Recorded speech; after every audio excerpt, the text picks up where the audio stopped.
As we gather today to talk about closing Guantanamo prison, I am reflecting on torture. Those who support the use of torture talk about discouraging terrorism and extracting vital information.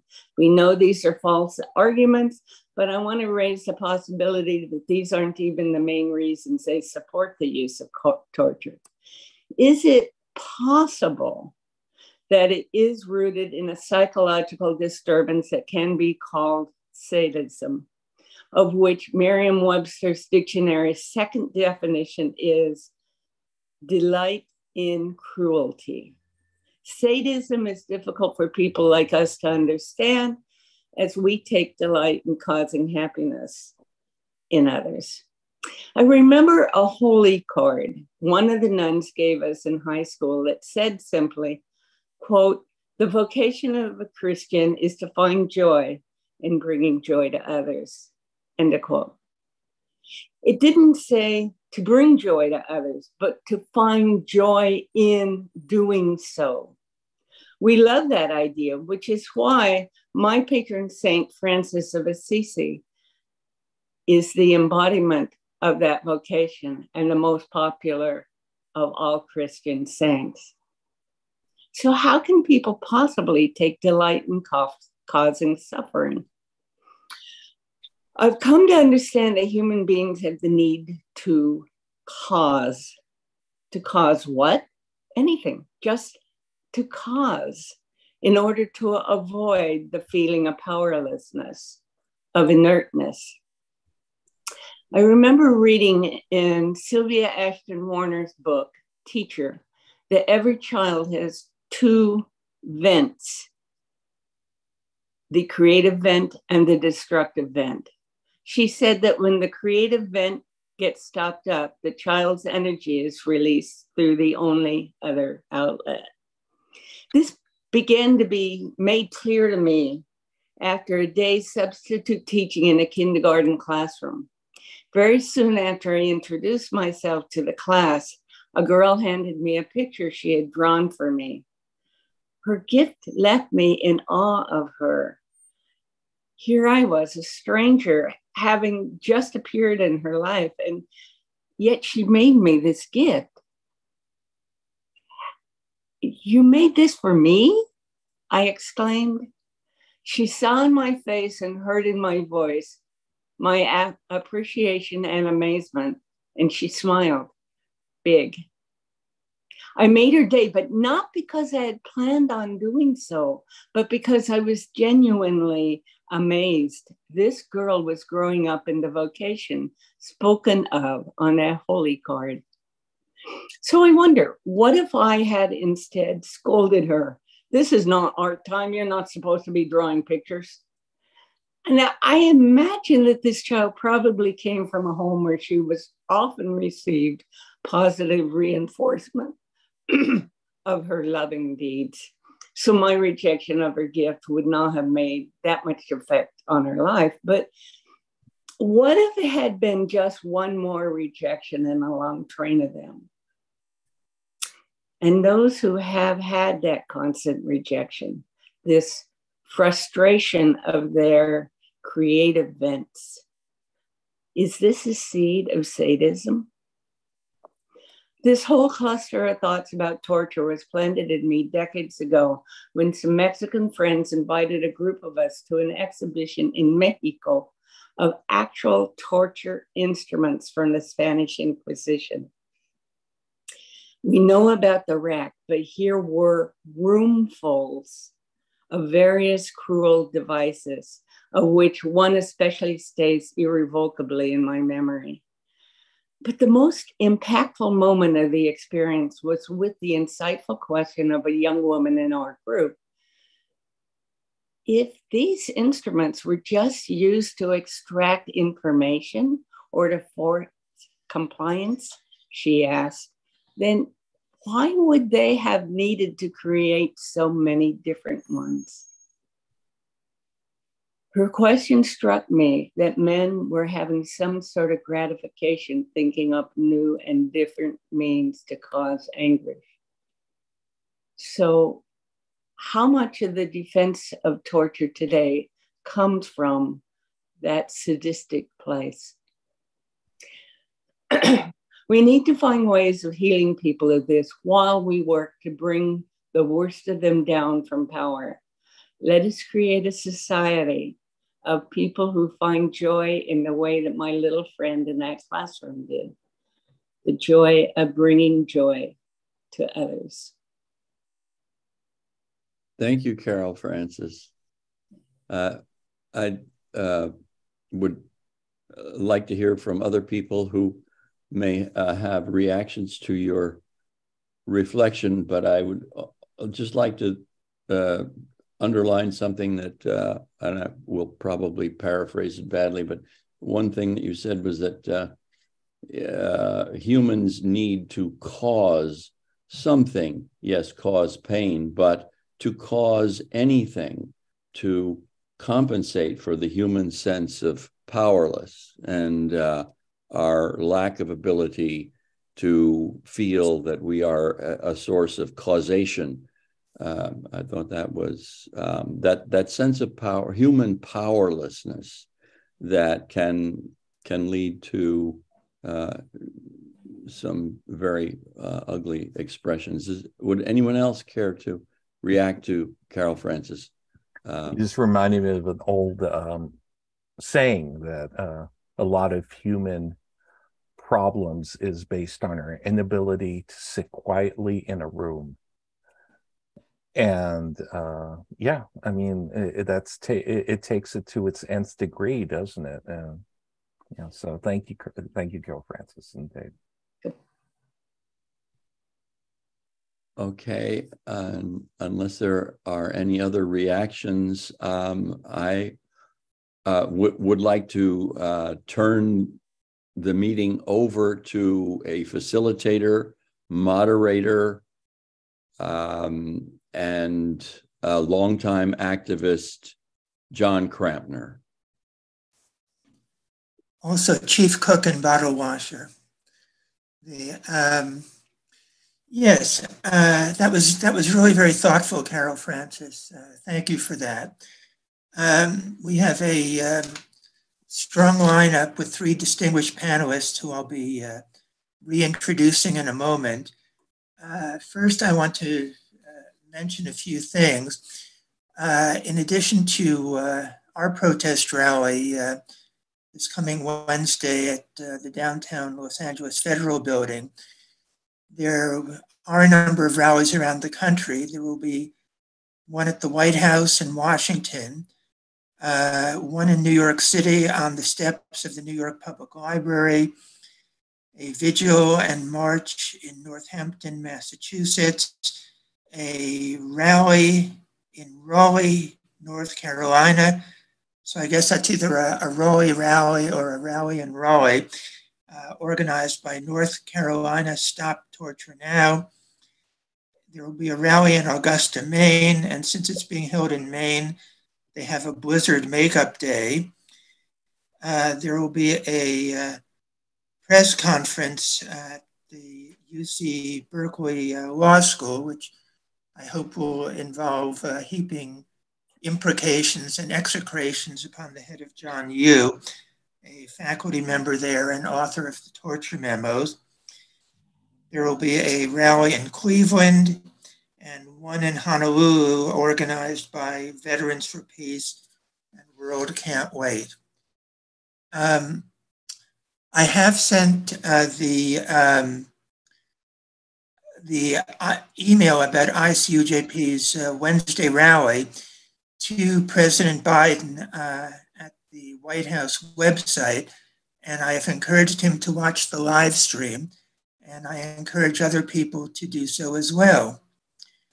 Finally, ICUJP is among 106 social justice organizations that have signed a petition to President Biden calling for the closure of Guantanamo. If anyone belongs to or knows of a group that hasn't signed and might like to, the deadline has been extended to today. So I'm going to put the link to the petition in the chat, I hope. Yes, good.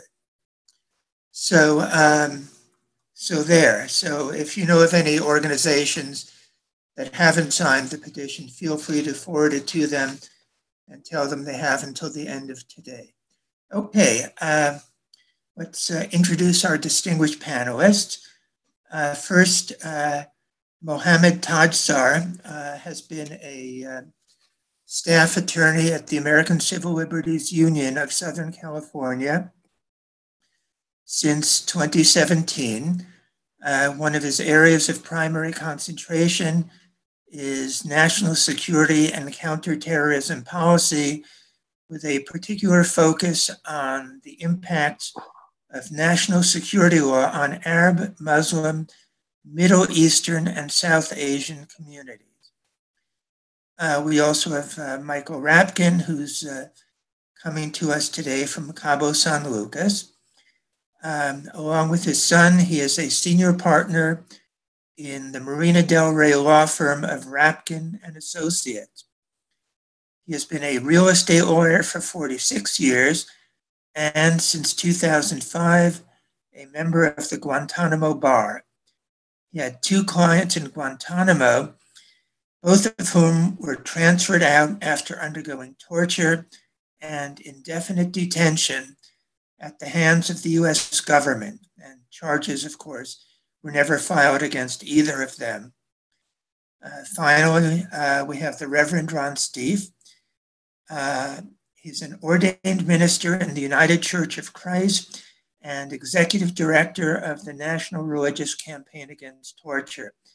And is it NERCAT or NARCAT?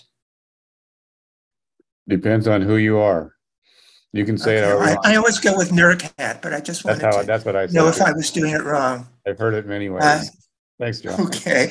It's an interfaith organization of more than 325 religious organizations committed to ending US-sponsored torture. He is a national leader and faith strategist on ending CI of solitary confinement in US prisons. Welcome to all of you. Let me start out by asking, now among the crimes associated with the US prison at Guantanamo are kidnapping, euphemistically known as extraordinary rendition, arrest without charges, imprisonment without trial, torture, and murder. Yet perhaps 1 American in 10,000 cares about this issue. Why do you think Americans are so indifferent to the gross constitutional violations that Guantanamo represents? Reverend Stief, let's start with you. Yeah, I think the number of people opposing Guantanamo being open has really increased over the years. I think the last poll was in 2016, where around 40% of the people in the country felt Guantanamo needed to be closed, and I'm sure it's higher than that now. What I want to focus on is maybe kind of obscure in this context, but President Biden just signed the National Defense Authorization Act, and in really what I thought was unprecedented, this huge defense bill of $850 billion, he could have talked about any number of things. In paragraph 1 of his signing statement, which was only about a page long, he took on Congress for continuing to put up roadblocks to the efforts that his administration and past administrations have made to try to close Guantanamo. Now, we all know that those have gone hot and cold, and they certainly haven't tried as hard as they could. But I found that interesting because there's an American president trying to educate people who, some of whom weren't even born when Guantanamo was open, to say, look, this is an important public policy issue. And I, as president, am one who wants to call on Congress and anyone else who has ears to hear that it is time that we resolve the various problems, technical or otherwise, to get this place closed. He didn't say it quite that he pledges to close it under his administration.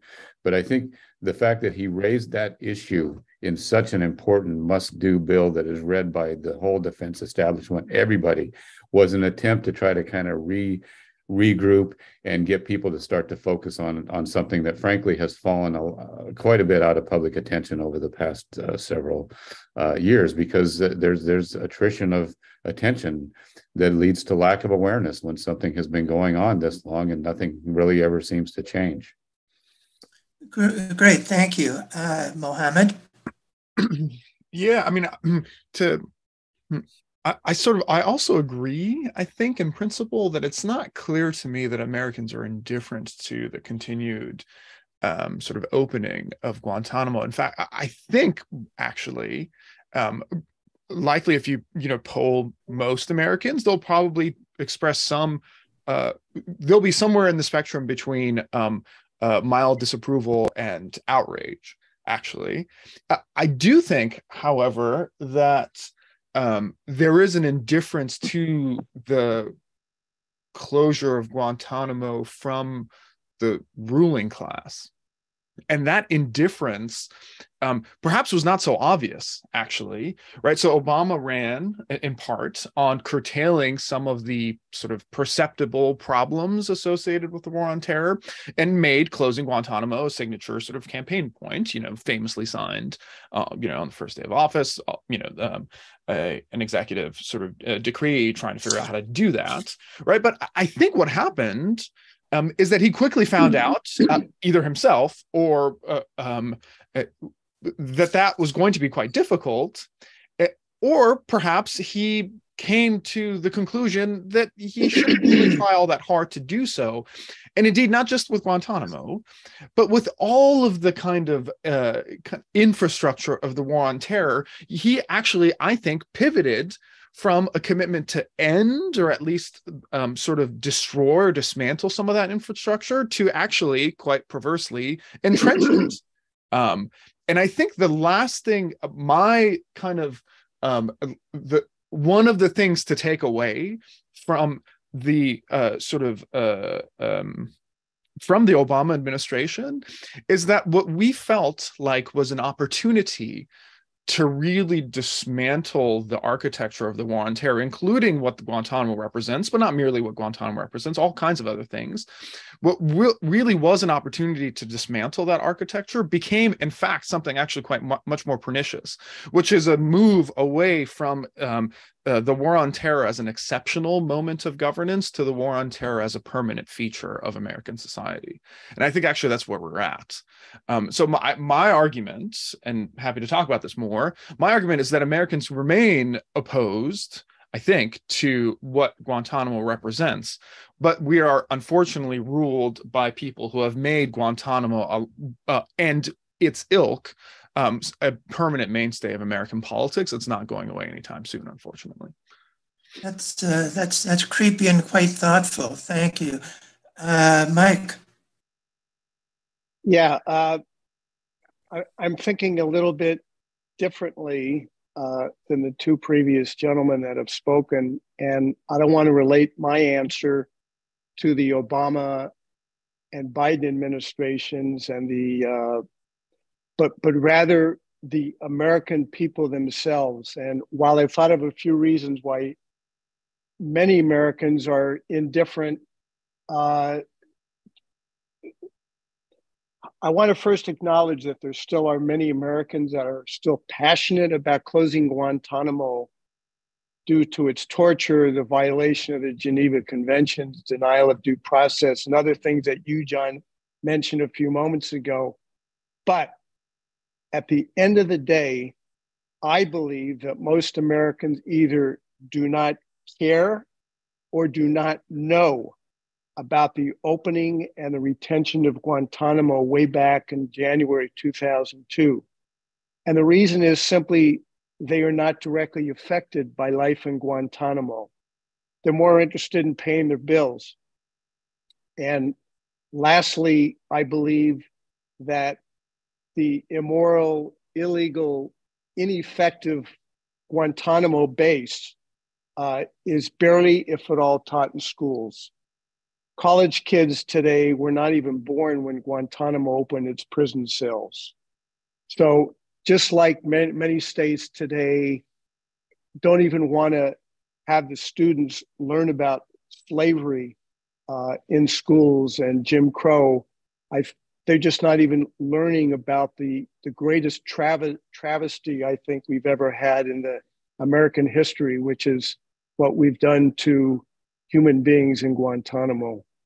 And lastly, I would say this: every one of the almost 800 prisoners which have spent time at Guantanamo are Muslim from far away. They are not Americans. And so if we reflect on just recently what's happened with on the national news with Brittany Griner, the female American basketball player who has been in prison or was in prison in Russia for 10 months, the negotiations for her release and the personal attention that President Biden himself gave to her relief and the potential release of another American, Paul Whelan, by the Russians, has led to a national discussion on Americans being imprisoned in foreign countries. And so what I'm saying is that we are a little cold because the detainees are all Muslim. Thank you for that.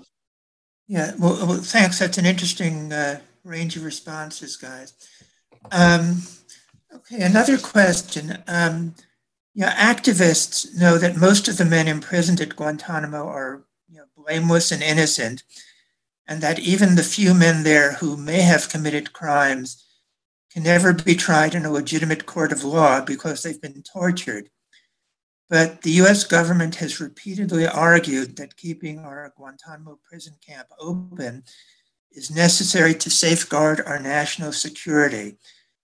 Does the continued existence of Guantanamo actually bolster our national security? Mohammad, I'll start with you. Thanks, John. I guess the short conventional answer, it seems to me, you'll not be surprised to say, is no. But perhaps the better, longer answer is what actually is our, quote, national security, end quote. What is it that we actually mean when we say that we are what does the government mean when it says that the government is interested in maintaining the existence of Guantanamo in order to preserve its national security? And I've tried to actually resolve that question for my entire career, and I'm still confused. What I say in my bio is that I work on national security related matters, but I've never really interrogated, well, what exactly is the national security? Right? Is your physical, John, your physical well-being and health and the ability for you to wake up every day and have a cup of coffee and do whatever it is that you're going to do in that day, is your ability to do that unhindered by sort of outside assault from the animals or foreign governments? Is that part of the national security? I'm not sure closing Guantanamo has anything to do with that, actually.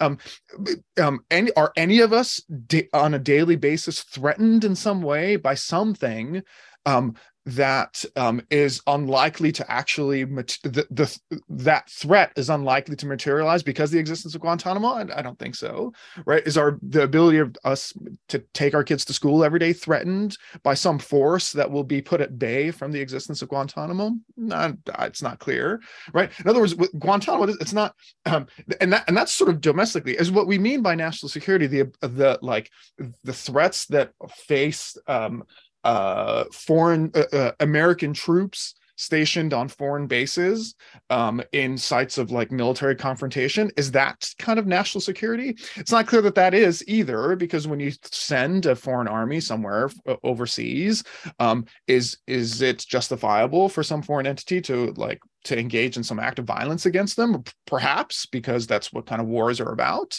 But is that national security? It's not clear, right? I guess the point I'm trying to raise is that whatever the arguments are about maintaining sort of Guantanamo, and indeed maintaining the entire infrastructure of the war on terror, the arguments about national security, it seemed to me, are really razor thin. And they really don't contend with the problem associated with the nation as a whole. In other words, what are we as a nation at all, really? And why is it that these sort of foreign adventurers are necessary to making our existence more secure or more safe. This is particularly true if you consider that the likelihood that a non-U.S. person commits an act of political violence against the U.S. is incredibly rare. Indeed, you're more likely to die from a shark attack than you are to die from a terrorist attack from a non-U.S. person. Should we?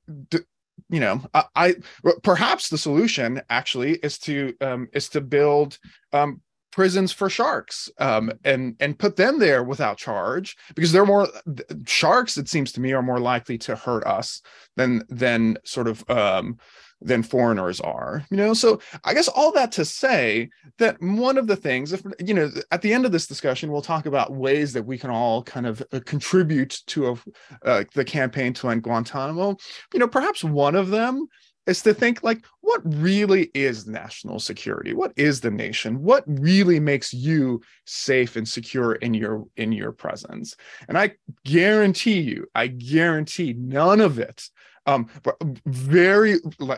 frankly, actually, none of it is touched by the $857 billion that was authorized in the NDAA that Ron Stief mentioned at the outset, right? That I guarantee you that whatever it is that you think your security is, none of those things are in that bill. That's really food for thought. Thanks, Mohammad. Mike? Thank you. There is no national security reason to keep Guantanamo open. I'm not a national security expert, but I read. And what I've read is that what I have just said has been the consensus of many former secretaries of defense, secretaries of state, and generals. President Obama in his 8 years of presidency and President Biden in his first 2 years have clearly announced their intentions to close Guantanamo. So ostensibly, they did not, or they do not believe the continued existence of Guantanamo would bolster national security. The Congress people who continue to insist that we need to keep Guantanamo open in order to keep alleged terrorists off of American soil and keep American residents safe, fail to publicly acknowledge that over 600 terrorists have been tried, convicted, and are now serving time in American prisons since 9/11. And there's been no national security problem. And I just want to spell out one of those instances. One of those terrorists was the former son-in-law of Osama bin Laden. He was arrested out of the country, brought to be tried in a Manhattan federal courtroom back in 2014. He was convicted in a criminal courthouse by a civilian jury and was sentenced to life in prison. The reality is, every day that Guantanamo remains open, it weakens our alliances with other allies, it inspires our enemies, and calls into question, of course, our commitment to human rights. The bottom line is our national security and military leaders have concluded that the risk of keeping Guantanamo open far outweighs the risk of closing it, because the facility, that goddamn facility, continues to harm our alliances and serves as a recruitment tool for terrorists. Thank you. Thank you very much, Mike. Reverend Stief? Yeah, to follow on that a little bit, some of us, the human rights groups in DC, put together a briefing book for members of Congress recently on Guantanamo. And out of that, we cite that there have been 5 defense secretaries, 8 secretaries of state, and 5 chairs of the Joint Chiefs of Staff who thought it was a good idea to close Guantanamo. Now, you could say maybe they don't care about national security, but they're supposed to be the guardians of national security. But to get to Mohammed's point, that's not what we in the faith community consider to be national security. And those are not the people that we want to be in charge of national security. National security means respect for human rights, ensuring that whether religious bigotry, national divisions, things that happen within nations, ensuring that those are done around some sort of a global consensus around protecting the human dignity of every human being, and punishing the violators of the impact of laws or whatever it takes to enforce that. That's what true human rights is. And it's, we don't think, we go back and forth on this in Washington. I don't think there is any downside for any member of Congress to be called national weak, to be called weak on national security by calling for closing Guantanamo anymore. It might have happened right after 9/11, and when you get into the human psyche and everything, some of what Carol Francis was maybe talking about, but now there isn't. It's really what's really happening is national security has been put over into what Mohammad was talking about, is to protecting the architecture of the war on terror. That's where the national security debate has been placed there, and it's the absolutely wrong place to put it. First of all, it makes everybody afraid of terror that's going to happen versus what could happen with the sharks, right? So what we really have to do is reframe the whole discussion and debate, and I think we all know this because we're people of faith, around the values that we know could guarantee that countries like China just can't come back on us when we criticize the treatment of the Uyghurs. They can't just come back on us, say, oh, well, you want to see how Muslims are treated? Just take a look at Guantanamo, which they recently did about a year ago. To just take those kinds of things completely out of the formula, try to get the U.S. back on track on its human rights record. And closing Guantanamo is, one of 100 different things that would need to happen to even get that started. But it's an important piece, I think. Great. Thank you very much. To touch on a point that Mike raised a little earlier, every prisoner at Guantanamo has been a Muslim. And rather than showing a U.S. commitment to national security, isn't Guantanamo really a monument to Bush-Cheney Islamophobic political theater? Mike, let's start with you. Okay. For starters, Guantanamo was not set up to try, convict, and imprison al-Qaeda and Taliban terrorists. Indeed, Guantanamo was selected as the best site to house the alleged terrorists so they could not contest their imprisonment or hire a lawyer to defend them because the prison site was not on American soil. The US Supreme Court ultimately opined that the Bush administration was wrong, and then many lawyers, including myself, initiated habeas corpus petitions by the hundreds. Muslims were imprisoned and placed in Gitmo in part also to try to gather information on future terrorist acts. But early on, the CIA and the FBI learned that they were not gathering much trustworthy information.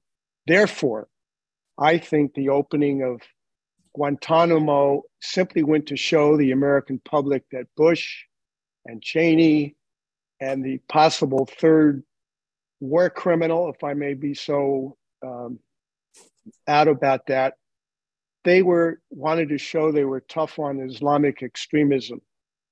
But what the public didn't know for quite a while is that the prisoners that were picked up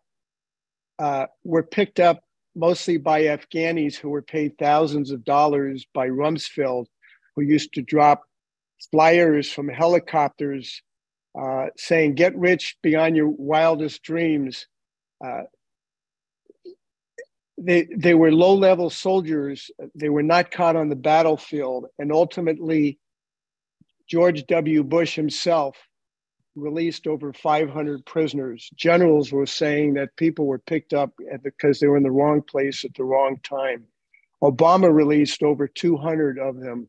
There's just 35 left. There shouldn't be any left. But the point is this, that this was, in my opinion, Islamophobic political theater.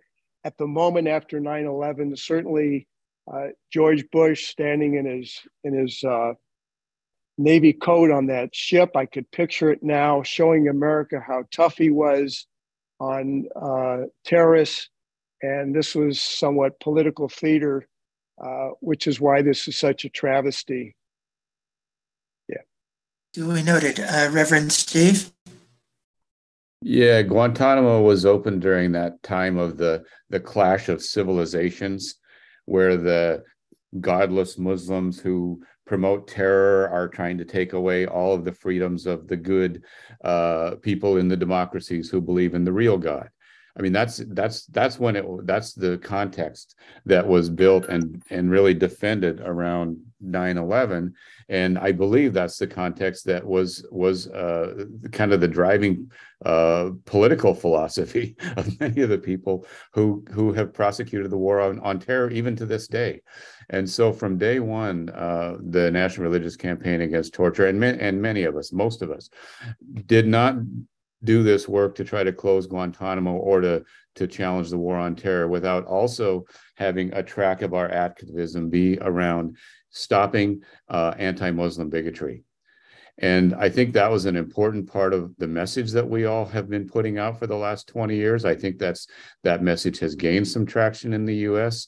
There's still hate crimes and there's still a lot of anti-Muslim bigotry, but I believe that it has not kind of infected the top levels of our government like it was after 9/11 under this whole clash of civilizations philosophy. So I believe the strong emergence of many of the Muslim organizations within the United States, including increasing political power, has really helped kind of level the playing field a little bit on that for everybody to see that, we can all be one people together here, Muslim, Jews, Christians, Sikhs, whoever.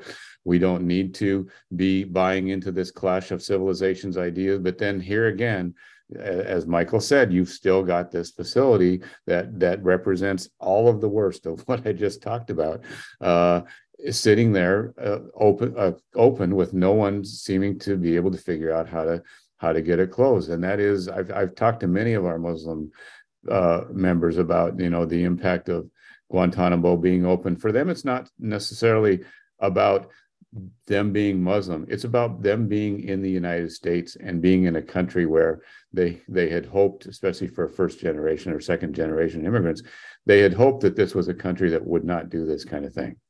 And it's more the disappointment in the US than it is the fact that there's Muslims there. Of course, that's a big piece for them as well.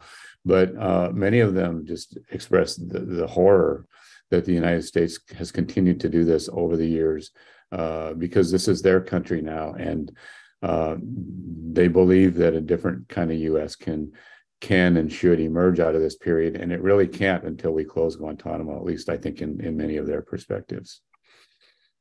Great, thank you, Mohammad. Not much to add to that, actually, John. I think that was all well put by both Mike and Ron. Okay. All right, to go on to the next question.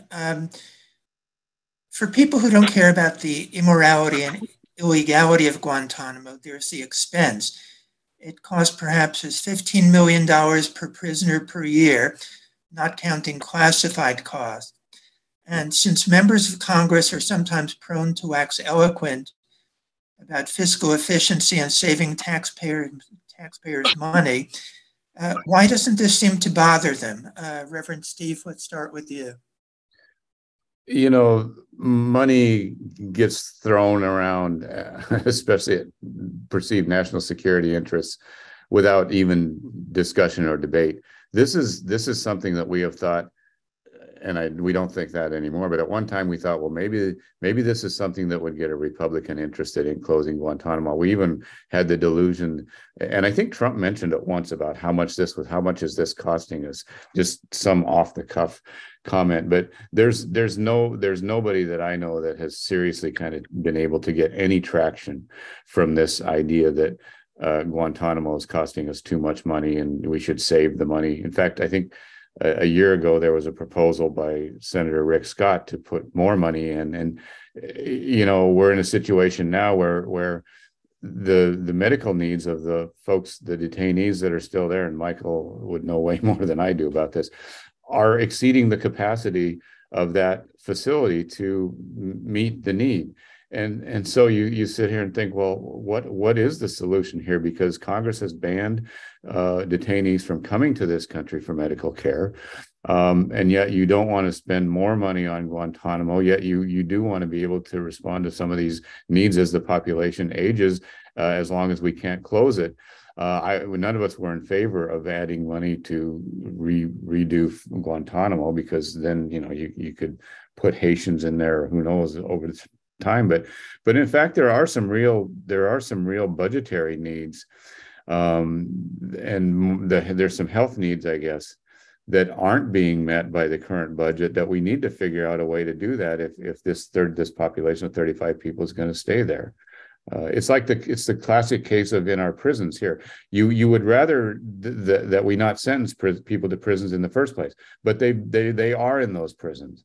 And so what are you going to do? You don't want to spend more money on prisons, and yet there are needs of this population that need to be met with real dollars. So the economic debate is not one that we use politically, but it is actually something that's real, a real physical need, I think. Now, as the medical concerns continue to grow with the detainees that are still there. I don't know. That was kind of convoluted, but I was trying to talk about the money piece of this, because it's kind of a real thing, but not at the same time. Yeah, that seems right to me. I mean, I think we've moved away from.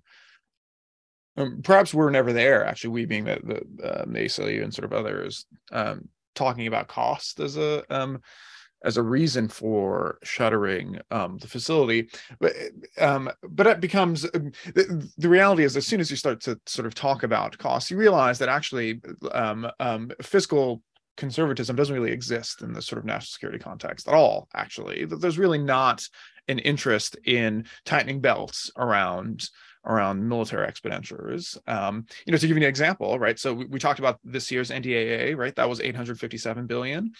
So I looked this up. The NDAA in 2009 was $612 billion, right? So that was about like 240 or so fewer dollars than today.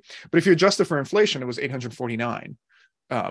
Right, so 2009 was 849. Today is 857. Right, we've always spent an extraordinary amount of money on the national defense, and it doesn't really matter. It's not really like there isn't massive outrage about it, whereas there is massive outrage when you talk about universal pre-K or whatever it is, and waste, fraud, and abuse in like the Medicare system or whatever. So like to me, the sort of ideas about fiscal conservancy really are quite shallow. It's sort of like originalism, and for the lawyers in the room, like you only really care about originalism when you're on the historical side. Same thing with fiscal conservancy. You only really care about it when it's your sort of pet nemesis policy project that ends up costing any kind of money, right? So the thing is, and also one additional thing to add is that the estimates for how much it costs to maintain Guantanamo are in some ways unknowable. There is some classified portion of it, but it's really difficult to track down exactly how much it costs to run the facility. And indeed, Guantanamo itself is bigger than just the jails, right? There's it's a military base, right? So like if you stop housing the whatever it is now, like 33, we're at 33 individuals who are currently detained there. If you stopped housing them today, you still have a military base, and that presumably costs a bunch of money. And then it's not just them either. One of the we talked about how I talked about it, but certainly others here talked about how there was a kind of a general ruling consensus that maintaining Guantanamo is permissible, that took hold even after Obama came into office.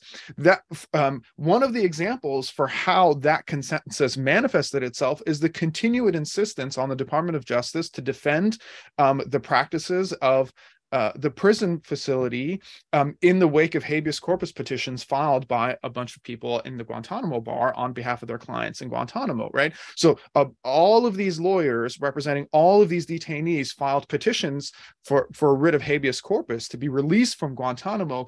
And consistently, the Department of Justice, despite the head of the Department of Justice, right, nominally, like President Obama saying he wanted to close Guantanamo, it consistently refused and defended aggressively the policies of its client, which was the Pentagon, right? All of the time and heartache and money and lawyer brainpower used to defend the conditions in Guantanamo against release, that's all money, that's all time, and that's all resources, right? And President Obama and the AG, Attorney General Holder, didn't bat an eye when it came to defending Guantanamo in court, despite what it was proclaiming as an intent to close it publicly, right?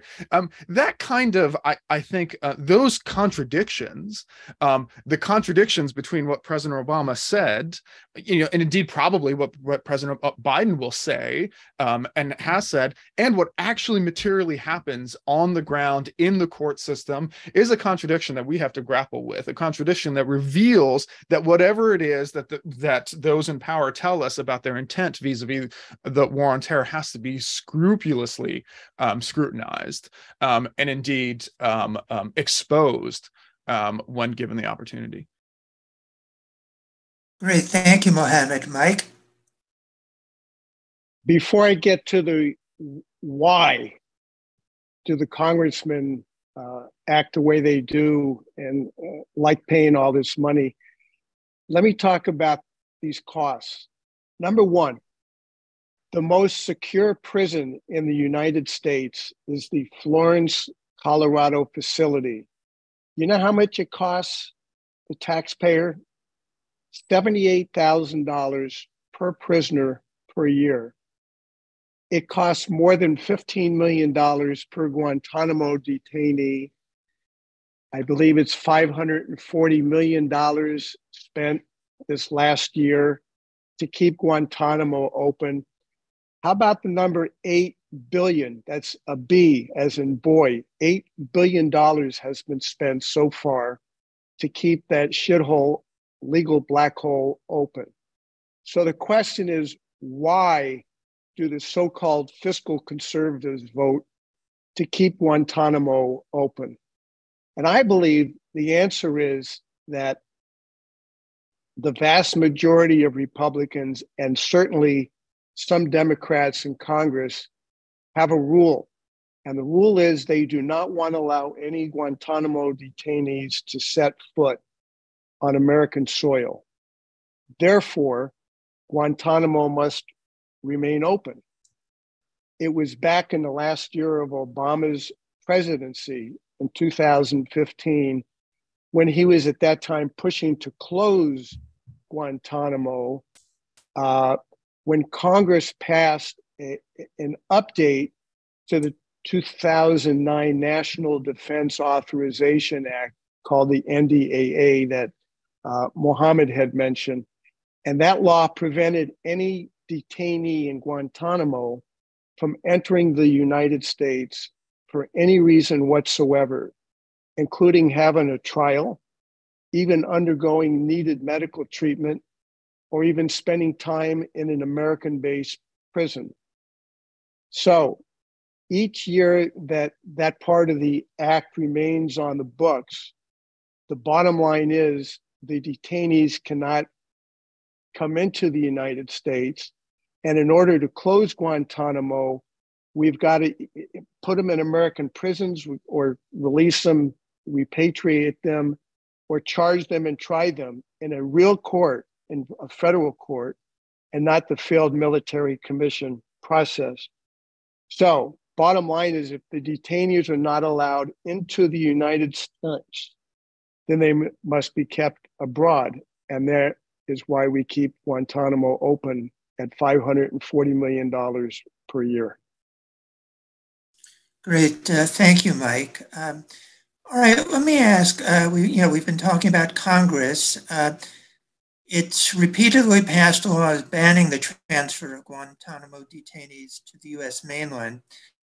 And in 2015, the Senate passed a bill to that effect by a vote of 91-3. And perhaps one of those 3 no votes came from Democratic Senator Richard Durbin of Illinois, who has been a reliable champion of closing Guantanamo.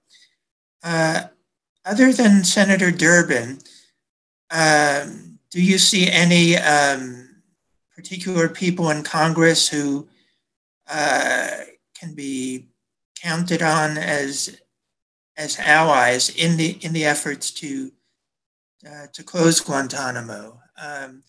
Let's see, Mohammad. Let's start with you. Thanks, John. I think Ron might be a better, might have a clearer sense of this, given his work in DC. I will say,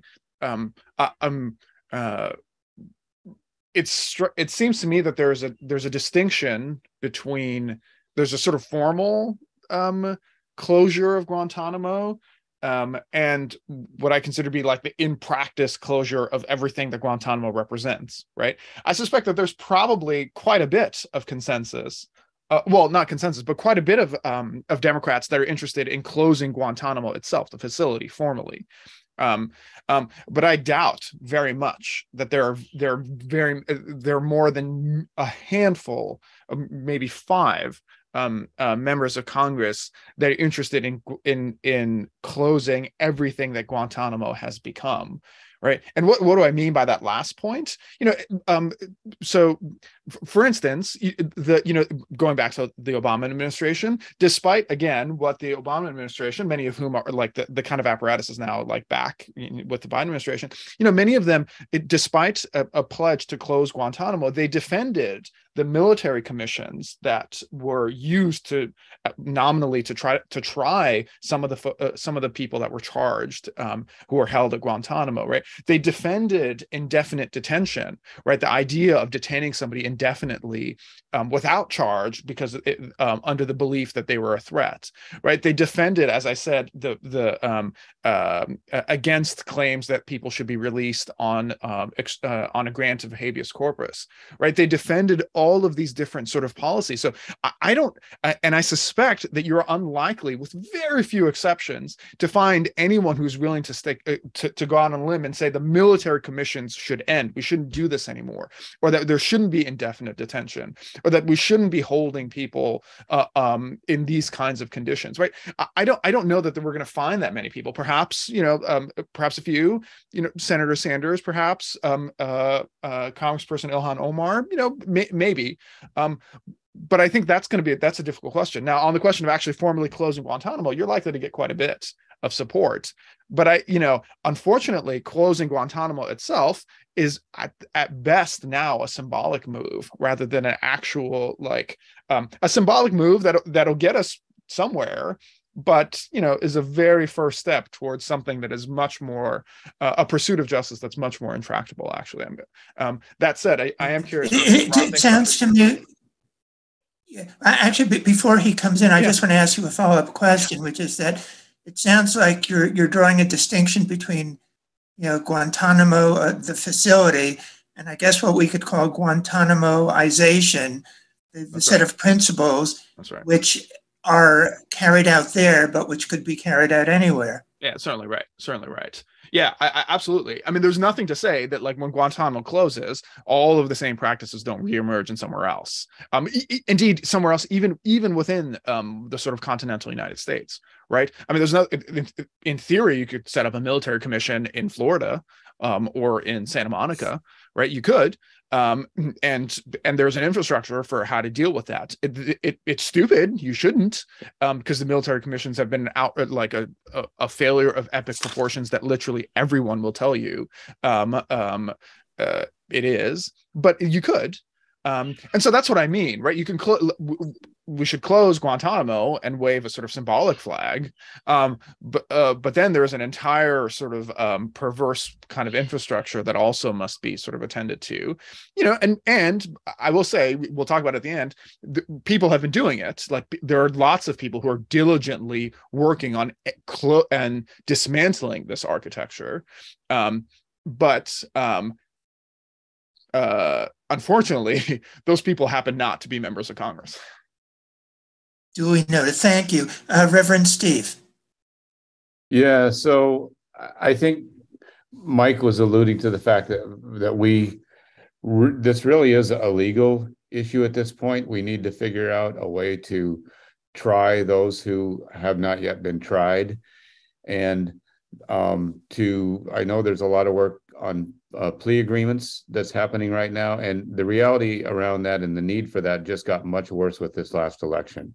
The House, for the last 3 years, the House version of the National Defense Authorization Act did remove all the transfer restrictions so that you could bring someone back to the United States for trial and detention, depending on how the trial turned out, and could also bring people back for the health care that I was talking about earlier. But it has always been the Senate Armed Services Committee that has been our stumbling block over the last several years. If you talk about how would we get the House and the Senate to agree to remove these restrictions? But now it is basically, and this gets to your point about, is there a difference between the two political parties? It's pretty much official theology of the Republicans to vote against letting anybody from Guantanamo into this country. And now that they are going to be in control of the House, although we don't know what that's going to look like, we presume that's what's going to happen. We can be pretty sure that the House will never, will not, at least in the next 2 years, pass a National Defense Authorization Act that has anything to do with transferring somebody from Guantanamo back to the U.S. I mean, we're going to try to work with our friends and allies on that in the House, but we can't expect that to happen. So that door is closed. Not that it's that great of a door, as Mohammad mentioned, but that door is closed. So it really does get down to what the DOJ, what the administration, what the detainee lawyers, what the plea agreements, what some of the legal wrangling that's going on right now, whether that is going to be able to bring the kind of fruits that would allow for some of the hardest cases. And then, of course, you've got people that have been cleared for transfer, which is where we're all pushing hard on the State Department to get out there and find places for these folks to go. Many of them are from home countries where it's banned to transfer detainees, again, thanks to Congress, but there's work being done with other countries to maybe take them on. It is a one by one. I mean, Michael, you're the expert on this, but this is a one person at a time operation right now. And it's really frustrating, but I think that is the only path we have and the best path we have to trying to clear the Guantanamo of the remaining detainees and get it to the point where it finally can be closed.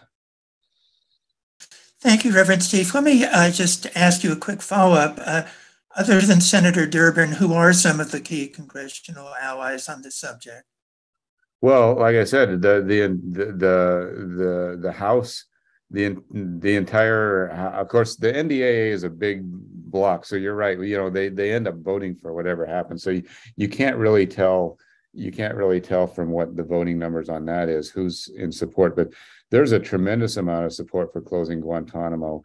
Almost all Democrats in both the House side and on the Senate side. Durbin just recently held a hearing, I think last year, on closing Guantanamo, trying to gin up some support for what we were working on with the NDAA. Got a lot of support for that, not just from other senators, but from the mainstream media and even from the administration. So there's a lot of folks that will follow, you know, like, as you say, Durbin has been in the lead in the Senate, which is the most important place for us right now. I don't know if there's anybody in the House that's capable of making deals with any of the Republicans on next year's National Defense Authorization Act. But even so, I don't think the calculus has changed enough in the Senate that they're going to stop putting this block in that they keep putting in every year to keep detainees from coming to the U.S. for any reason. Okay, I see. Thank you very much. So now, most of the prisoners held at Guantanamo have been released by now, but to countries where they have no connections. Why does the U.S. government insist on this? And do you feel that the detainees should be able to return to their native countries? Mike, let's start with you.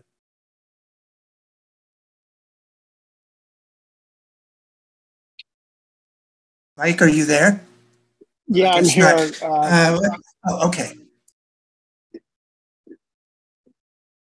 We're talking about those 20 of 35 detainees who I believe have been cleared for transfer. And the question is, why do they not go back to their country that they're from? And the answer, according to the people most knowledgeable, is that the American government, who works to transfer people out or to repatriate them back to their home countries, are afraid that the released detainees were fearful of torture or persecution in their home countries. That is the bottom line. So take, just for example, Uyghurs, who are Muslims living in China. And in Guantanamo over the years, there were somewhere between 17 and 25 Uyghur prisoners there. And ultimately, they were let go several years after they were first imprisoned. And none of them have returned to their home country of China because they would be assassinated, certainly persecuted, possibly tortured by the Chinese government. So the answer is that they've been released to other countries and not their own country, almost without exception. Many, I think 137 of the almost 800 detainees who have been released from Guantanamo have gone through a reintegration center located in Riyadh, Saudi Arabia. And they spend about 10 months, maybe 14 months there, getting settled back into society and learning why jihadism is not the way to go, assuming they were jihadists in the first place. My point there being that after that time period, they are free to go pretty much where they want to go. Both of my clients did go to that facility. Both of them are married now. One of them went to Saudi Arabia, and when he got out, began living with his sister, who is, they're both Yemenis, and Yemenis definitely are not permitted by the US government to return to Yemen, because we fear, the American government feels that Yemen is a very hot spot. So that's why we've had countries like Algeria, Egypt, Libya, Russia, Syria, Tunisia, and even occupied Palestinian territories, which have allowed detainees to come into their country. But we are fearful of torture and persecution. Also, Pakistan and Afghanistan. We do not allow them, our detainees, to go to those countries either. So they're not allowed. I see. Mohammed? Yeah. I guess I don't have much more to add to that, but but I will, perhaps I can maybe just remark on a sort of tangential matter that I've been furiously typing about in the chat, which is part of, like, I want to kind of demonstrate the absurdity of the kind of legal morass that actually that Reverend Stief was talking about in terms of what it would take to close Guantanamo. Part of the there are actually current legal proceedings happening over concerning some of the men that are there in Guantanamo right now. 10 of them have been charged under the military commission system, including perhaps the most, like, quote unquote high value detainee, which is Khalid Sheikh Mohammed. But there have been others, right? One of them is a gentleman, perhaps the one who is infamous for having been tortured the most out of all of the detainees there, a gentleman by the name of Abdurrahim Nashiri.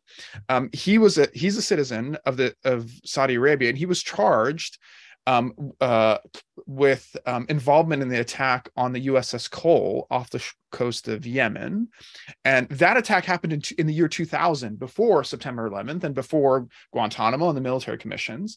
But they picked him up and they've charged him under the military commission system.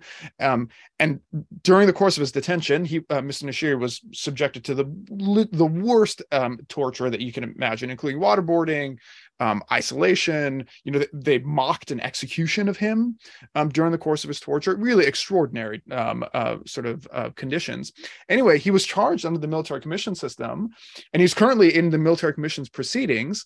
But there was a question as to whether you can use the proceedings to try somebody for an event that occurred before the military commissions were set up, and indeed before the war. Right, this happened in his the attack on the USS Cole was in 2000, right before the War on Terror, and so his lawyers were like, "Yo, wait a minute, you don't military commissions, you don't have jurisdiction over our client because this jurisdiction is based on something that happened after our client supposedly committed these attacks, right?" But a DC Circuit opinion came out and said these jurisdictional challenges, you have to decide them after the trial, so the whole case has to go forward without knowing whether or not the actual court system has jurisdiction over the individual.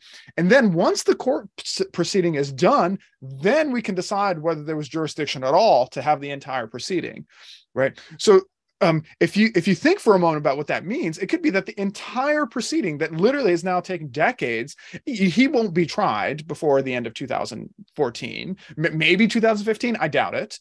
But let's assume for the moment that he's tried in 2015. You can have an entire trial that's taking you literally like 2 decades to get to. And then at the end of it, he's convicted. And then he files a challenge to the jurisdiction. And the court rules, oh, wait a minute, actually, the military commission never had jurisdiction at all. So you've essentially wasted 20 years of this court process, only to find out that the court doesn't have jurisdiction, and then you're stuck with like, okay, at this point, do we move him to court system? It makes no sense. So it kind of sounds like a system that Lewis Carroll could have designed. I think if Lewis Carroll designed this system, we would hail him as not just a literary genius, but indeed a political genius. There's no one who could have designed a system more gratuitous and more absurd than the system that we currently have right now. I think most people would agree on this. Great, John. Great. Thank you, Reverend Stief. Sure. Sure. I don't have much to add on that either, and I didn't want to overly express any sense of faith in the legal system, especially as it's set up in Mohammed, or as that Mohammed described, because he's absolutely right. This is a very this is just something that nobody can figure out. It's almost to the point where there's no human intention anymore that can be met. It's just a morass. And one of the things that we work on at NEARCAT, and I want to make sure TC Morrow was off doing different things when we were introducing each other, but she's back on, who's one of the folks that really does a lot of our work on NEARCAT in Washington, on Guantanamo in Washington as well. So I see you busy there, probably with some of the other things that are being organized, TC. But you know what it reminds me of? It reminds me of the work that we do on solitary confinement in U.S. prisons. The fact that the legal system makes absolutely no sense. I just think about somebody like Khalif Browder in New York City, who was arrested under suspicion of stealing a backpack, ended up spending 3 years in Rikers Island prison, 400 days in solitary confinement for stealing a backpack, until they finally found, oh well, he didn't do it, when they finally were able to find him and bring him to whoever could make that decision that he shouldn't have been in there in the first place, right? These are this is the legal situation there is in some ways a microcosm of our own legal system that holds so many people in prison here in this system. I know it's not an exact parallel, but the same kind of thing is happening to people in our own U.S. prison system day in and day out. Indefinite detention, beatings, torture of solitary confinement is quite clearly defined by the United Nations as any longer than a 15-day stay in prison. And I just wanted to lift up that piece of NEARCAT's work and the piece of the work of a lot of you as well, because we have conditions that could easily match some of the conditions that are going on. In fact, I think one in some of the plea discussions now in Guantanamo, folks are afraid that if they do get tried in the U.S. court, they will end up at Florence ADX, which Mike mentioned, which is one of the most horrible prisons in the world. Solitary confinement is just the least of what happens inside that prison, but it's a completely secure solitary confinement prison.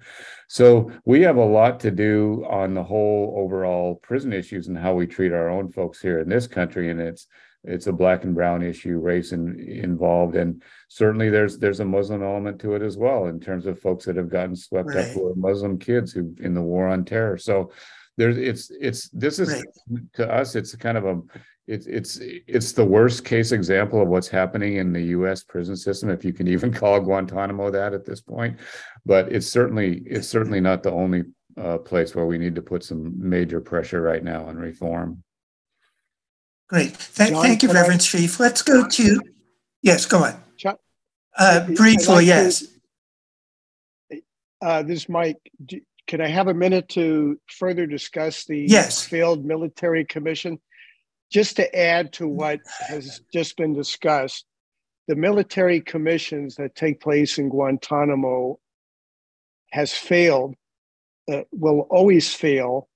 And this is the absurdity of this entire process, put together by government officials and apparently lawyers.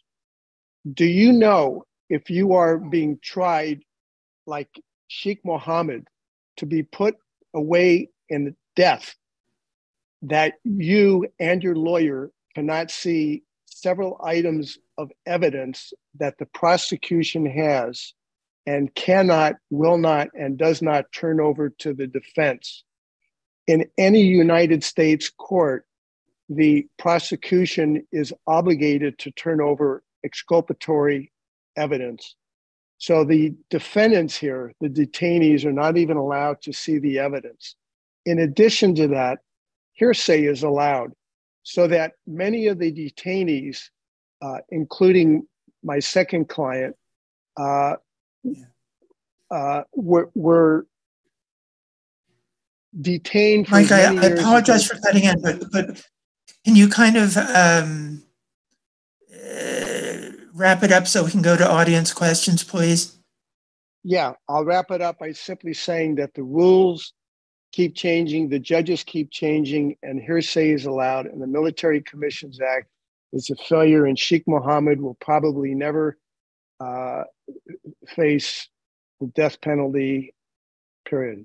Thank you. Great. Thank you very much. I noticed a number of questions in the chat. Robert, you had a question. Why don't you go ahead? Sure. No, thank you all for participating in this enlightening conversation. Quickly, I had the opportunity to interview 2 detainees last week, both of whom I asked a question about Julian Assange. Both responses were emphatic and, in fact, surprisingly emotional. Mansour Adayfi basically said that he considered Julian Assange to be a hero. And I just wanted to ask Michael and others here, and I spoke with Ron about this issue, about Julian Assange and how that is in a way, his plight is an extension of what Guantanamo and the travesty of justice that it represents is. And especially Mohammed, I want to hear what you had to say about the plight of Julian Assange today. I really am not the person to address in this context with Julian Assange, but clearly the American government has failed in allowing the evidence to be disclosed in all ways, and I commend WikiLeaks. Yeah. Yeah, I will say that, you know, part of the architecture that we've sort of railed against, indeed what Reverend Stief was talking about, that's sort of like in some ways headless architecture for whom there's no personal, like there's no captain of the ship, but the ship continues to steer towards God knows where. That ship carries with it a whole load of injustices and problems. One of them is Guantanamo. One of them is all the men that are there. You know, but the 35, actually, I said 33, but they're 35. But another is the relentless kind of attacks and war on those who seek to expose the abuses of that very same ship, right? One of whom was Julian Assange, and so it really is. I think the connection between the detainees and individuals like Julian Assange, but other reporters who have been like caught up by the U.S. Department of Justice and in their attempt to expose some of the sort of worst of the government's abuses. The problems associated with the travesty associated with charging individuals like Julian Assange and attacking other reporters and things are of a piece with what is going on with the Guantanamo detainees themselves. And I think that part of what our mission, I commend people who are seeking to have the government withdraw its charges against Mr. Assange, because I think those charges are a real threat, actually, to the integrity of free press. And regardless of people's feelings about Mr. Assange himself, I think what WikiLeaks did with respect to documenting and exposing a lot of what the U.S. government did was integral to both transparency and accountability, and to efforts for transparency and accountability in the United States for some of the worst of this ship, as it were. So yeah, I think they're all of a piece, and I think people should be outraged about all of it, frankly. I just wanted to add one little sub question to that. In 2011, WikiLeaks began to release a lot of documents about the prisoners themselves, lifting the veil on the hypocrisy of this and the travesty of charging people who were completely innocent. It kind of served as the beginning, as the basis of the struggle to bring justice here in some way. Any other thoughts on that role that WikiLeaks played?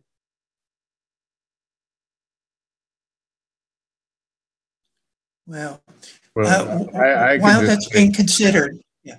John, I could just say quickly that we have tried from the very beginning, when the Senate wrote the torture report on that documented the torture that happened there. Now, we're not talking about the whole picture, but just to document the torture that happened there, to get an unredacted version so we can find out who was behind it, who was involved, what happened, what the actual torture was. And as we mentioned earlier, we're still fighting over whether or not you can even use torture-derived evidence with the Biden administration. We're still fighting with him on that. The absolute secrecy and the cracking down on anybody who breaks those rules and laws is something that we have to be very concerned about, because we could do a lot with a full Senate report on the torture that happened in Guantanamo. We aren't able to establish accountability unless we have this kind of information. And so when the release of it's done, whether it's official or unofficial, with the goal of accountability for human rights violations and human rights abuses, that's part of what I was getting to earlier. We cannot let human rights abuses go without releasing the information that is going to be required to find out who did what and to what degree, and then figure out how we're going to make sure that that person and that agency and that practice doesn't continue.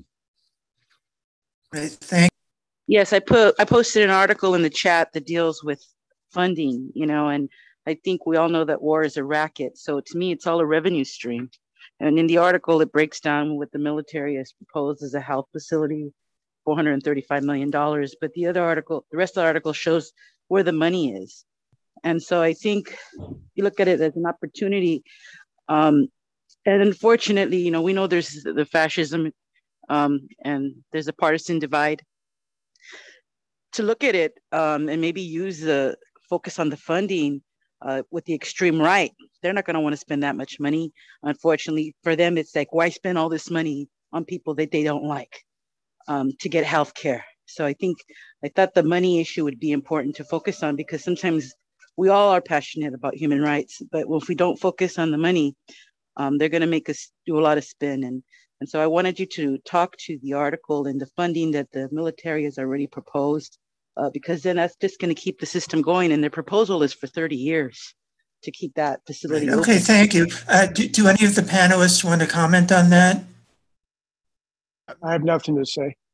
I agree, Sophia. It seems to me that part of a discussion about the cost associated with this is it has to be about how this isn't just the costs associated is essentially what we're talking about is the transfer of public funds to private hands, right? So when the government spends money on defense, what it's doing is it's spending public money and moving it towards private hands, and the private hands end up developing a product or a service that the government gets in response. So really, it kind of is a racket, and I wholly agree with you. And so that's part of what makes it difficult to have a